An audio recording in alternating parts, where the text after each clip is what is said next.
இணைந்து ஜெபிப்போம். ஆண்டவரே இயேசுவே, படைகளின் ஆண்டவரே, தூயவர் தூயவர் தூயவர் என்று என் வாயார உம்மை புகழ்கின்றேன். நெஞ்சார நான் ஆராதிக்கின்றேன். ஆபிராம், ஈசாக்கு, இஸ்ரேல் எங்களின் கடவுளாகிய ஆண்டவரே, உம்மை ஆராதிக்கின்றேன். இஸ்ராயேலின் மீட்பரே, அரசரே, உம்மை புகழ்கின்றேன். ஐயோ, நான் அழிந்தேன், ஏனெனில் தூய்மையற்ற உதடுகளைக் கொண்ட மனிதன் நான். தூய்மையற்ற உதடுகள் கொண்ட மக்கள் நடுவில் வாழ்பவன் நான். படைகளின் ஆண்டவராகிய அரசரை என் கண்கள் கண்டனவே என்று இன்றைய இறைவார்த்தை மூலமாக எசேயா இறைவாக்கினர் ஆண்டவருள் மாட்சியைக் கண்டு இறைபயம் கொண்டதை வாசிக்கிறேனே.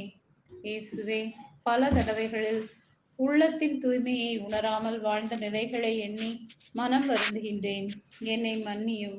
விண்ணகத்தின் மேலான பண்பால் என்னை அணி செய்யவும், தேவ பயத்துடன் வாழ்ந்து நல்லதை என் வாழ்வில் செய்யவும் எடுத்துரைக்கவும் வரம் தாரும்.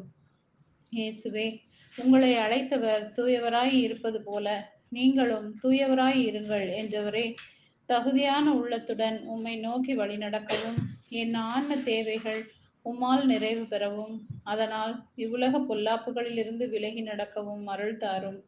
ஆண்டவரே இயேசுவே, இந்த நாளை ஆசீர்வதியும்.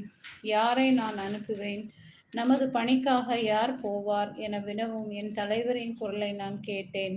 அதற்கு, இதோ நான் இருக்கிறேன், அடியேனை அனுப்பும் என்று இறைவாக்கினர் ஏசாயாவின் வாழ்வை நான் பின்பற்ற என் வாயை, நாவை, என் வாழ்வை நீரே மாற்றும். நான் உமக்காக ஓடும் கால்களை தர வேண்டும் என்று இயேசுவின் தூய நாமத்தில் ஜெபிக்கிறேன். ஆமென்.